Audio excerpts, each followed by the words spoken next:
certain emotions rise up within us. I want to get back at you. I want revenge. I want to quit. I want to leave. I want to do something else because we have this emotion and we've been offended and we've been hurt and we're angry and we're disappointed and discouraged. George Bailey was going to jump off the bridge because these things happen. We want to do something with these emotions. And those emotions are valid. They're a natural part of life. It happens to all of us.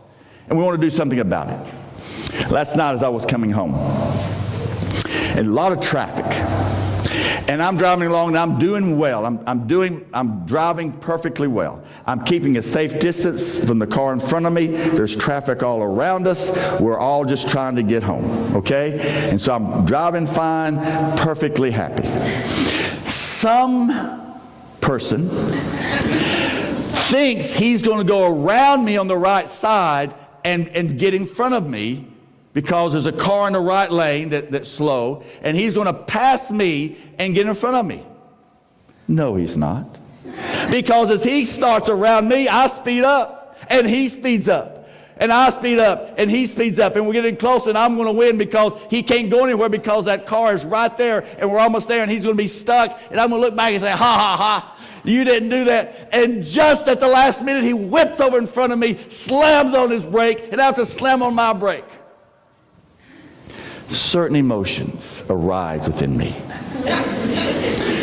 Emotions of offense and anger and disappointment and discouragement. And I want to do something about it. And I've got several weapons at my disposal. I've got my horn. I've got my lights, I've got my hands, I've got my words. I can do a lot of things to relieve myself of this emotion that I feel for this person in front of me. And I'm not going to tell you what I did. That will remain between me and God and Crystal, who was riding with me. Hopefully she was asleep. But that happens to us all the time. We have things that happen in our life that elicit discouragement, disappointment, offense, anger, hurt. It happens. Does it happen? It happens. Does it happen to you? Has that ever happened to you? Have you ever been discouraged, disappointed, offended, anger, hurt at somebody? It's never happened to you, or it has happened to you? It has happened to you. What do you do with those emotions? What do you do with those feelings? Okay, I'm going to tell you something now. And this is one of the most important things you'll hear this morning. So if the person beside you is asleep, tell them to wake up for 5 minutes and then go back to sleep. Because I want you to hear this. Okay, this is important. Anything you do out of disappointment, discouragement, anger, offense, when you act out of those emotions, you do the wrong thing. Okay? Shall I say that again? Anything you do, and I know when you say anything, that's a very powerful statement. But I believe that's true. Anything you do out of hurt, anger, disappointment, offense is wrong. You never do the right thing when you're acting out of those emotions. It's always wrong. Because that offense, that anger, that hurt, that disappointment, that discouragement, those emotions come from your self-centered, selfish nature. How dare you pass me? How dare you whip in front of me? I had this space. I have a right to be here. All of that comes out of our self-centeredness, our selfishness. And when I act out of that, I do the wrong thing because I'm trying to get revenge. I'm trying to get my piece of flesh. I'm trying to get back at you. I am trying to get revenge for what you have done to me. And that is always wrong. Well, then what's the alternative? What we're supposed to do? I'm glad you asked that question. Because Jesus tells us in Matthew. See, we can go to Matthew 2 as well. Matthew T-O-O as well. Matthew, the 5th chapter. Verse 38. Matthew 5, verse 38. You have heard it said, an eye for an eye and a tooth for a tooth. But I tell you, do not resist an evil person. If anyone slaps you on the right cheek, turn to him the other cheek also. If anyone wants to sue you and take your shirt, hand over your coat as well. If anyone forces you to go 1 mile, go with them 2 miles. Give to the one who asks you, and do not turn away from the one who wants to borrow from you. Now let me explain to you the 2 mile deal. The Jews were occupied by the Romans. The Romans had conquered Palestine. They were occupied. And as such, the Romans had the right, as the occupying force, to say to you, no matter what you were doing in your busy day, to say, carry my burden, my weight, carry my stuff 1 mile. As the occupier, as the controller, you are legally required to carry my stuff 1 mile. It doesn't matter how it interferes with your schedule. It doesn't matter what you have going on. If I ask you to carry my stuff 1 mile, you have to do that. Do you think the Jewish people enjoyed doing that for the Romans, who they despised and hated? You think they enjoyed that? Huh? Brad, you think if I come up to you and said, Brad, you have to leave your work, whatever you're doing, your family, carry myself for 1 mile, you think you'd enjoy that? No, you would despise it. You would hate it. It would make you to hate those people even more because they have no respect, regard for you.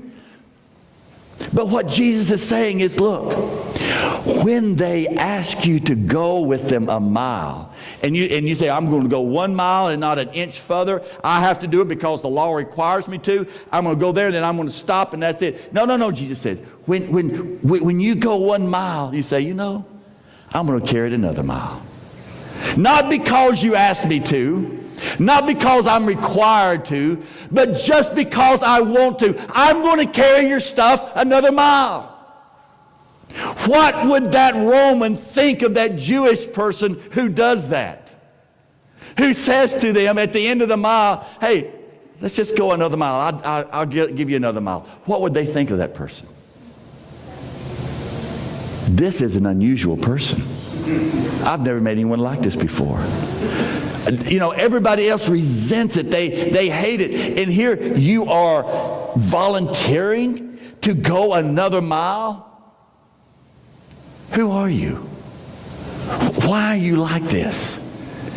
You're different. Because what Jesus is saying this, rather than react out of anger, hurt, disappointment, offense, when someone slaps you, you're offended, slap them back. Rather than react out of offense or anger, you act out of love. Rather than reacting out of your base human self-centeredness, you act out of love for this person. You don't let that emotion determine your action.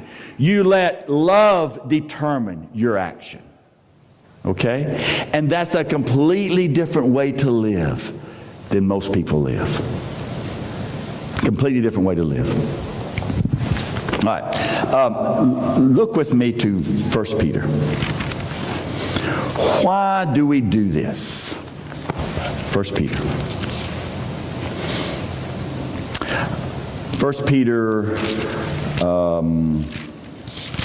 let's go to chapter 2, verse 18. Slaves. Who's he talking to? Slaves. Slaves? Yeah, slaves. People that were owned by somebody else, people who had no rights, people who did not have a voice, who had to do what they were told to do, not because they're getting paid for it, but because they're owned by somebody else, slaves. In reverent fear of God, submit yourselves to your masters, not only to those who are good and considerate, but also to those who are harsh. Verse 19, for it is commendable if someone bears up under the pain of unjust suffering because they are conscious of God. Now, what in the world does that mean? This is what it means. You say, Mylon, you don't know what you're talking about. You don't know what they've done to me. You don't know what I've suffered. I am justified in my feelings. I am justified in my actions. Because of what they have done, I am justified in doing what I do. Right? I'm justified. I feel justified in doing this because of what's been done. And Jesus says, wait a minute. Wait a minute. It is commendable if you bear up under the pain of what kind of suffering? Justified suffering? No, what? Unjust suffering. Unjust suffering. When you bear up under that, in other words, you are not justified to do anything in retaliation. You have no justification to do that. When you bear up under that, why? How is it to your credit if you receive a beating for doing wrong or endure it? But if you suffer for doing good and you endure it, this is commendable before God.